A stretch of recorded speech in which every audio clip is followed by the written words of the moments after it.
Welcome to the Explainer. Today we're talking about supercharging pandas. We're going to show you how to make the world's most popular data analysis library faster and way more memory efficient, especially when your data gets really big. Okay, so let's kick things off with a scenario I'm sure you've all run into. You love pandas, right? It's powerful, it's flexible, but as your data sets get bigger, you've seen it happen. Your code just slows to a crawl, or even worse, you get that dreaded out-of-memory error. There's no doubt Pandas is the undisputed king of data analysis in Python, but it has this one major Achilles heel. Its default behavior is to load everything you give it straight into your computer's RAM. And for big files, that becomes a huge bottleneck, fast. And this whole memory thing gets really painful when you're working with text data. Think about those columns for things like categories, or countries, or user IDs, where you have the exact same string values showing up over and over and over again.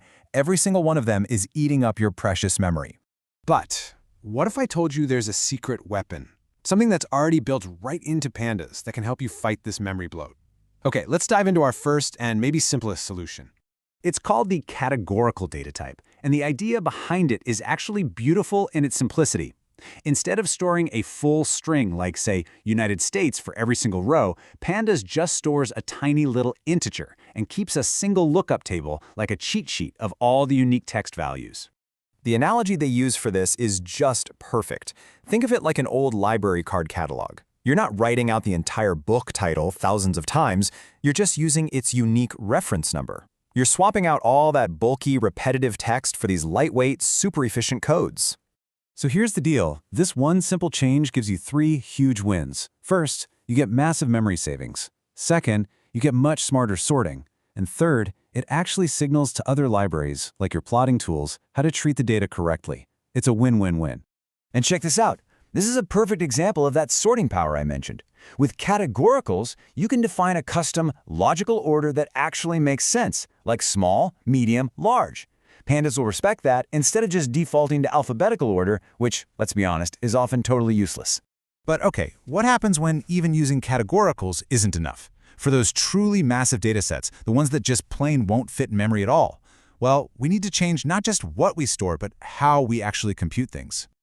Yeah, so researchers looked into this, and they found a huge pain point for users. There are plenty of scalable tools out there, but as this quote points out, they almost always force you to completely rewrite your code, and nobody wants to throw out all their familiar working Pandas code. This is where a totally new approach comes in. All right, now this might look a little complicated, but stick with me. This is the architecture for a framework called Lazy Fat Pandas, or LAFI. The key idea here isn't all the boxes and arrows. It's that this system is designed to intelligently optimize your existing code right from behind the scenes. The whole thing is built on this really powerful concept called lazy evaluation. So, instead of running each line of your Pandas code one by one, it first builds a complete plan of everything you want to do. It's like reading an entire recipe from start to finish before you even start cooking. And I love this analogy they use. It's like giving a master chef your entire recipe all at once. The chef can look at the whole plan and find ways to optimize it, chopping all the vegetables at the same time, before ever turning on the stove. It executes a much smarter, more efficient plan. So that recipe we were just talking about, this is what it looks like visually. It's called a task graph. Now, you don't need to read all the little boxes, but this graph is what allows the framework to do some incredibly powerful optimizations, like filtering your data right at the very beginning to avoid doing a bunch of useless work later on. Okay, so that all sounds amazing, right? But you're probably wondering, how do I actually get this power without having to rewrite all my code? Well, the answer is surprisingly simple. Okay, get ready for this. This is the entire change. Seriously. You just tweak your standard import pandas as PD statement and add one single line to tell the optimizer to run. That's it. All of your existing code stays exactly the same. And that's the real magic here.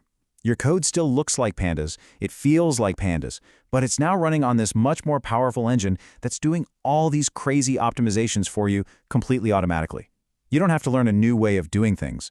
And on top of all that, it's also incredibly flexible. It lets you choose the best execution engine for whatever you're doing, whether that's Dask for huge data sets that don't fit in memory, Modin for speeding things up on your multi-core machine, or even just plain old Pandas.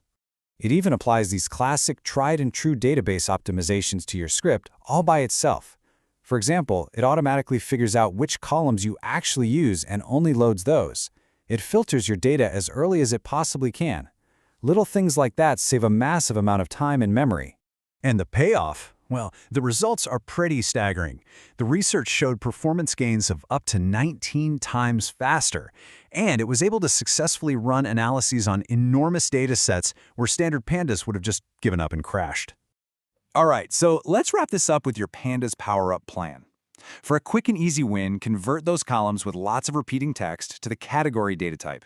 And for the ultimate power-up with almost zero effort, use a lazy valuation framework with that simple import change to supercharge your existing code.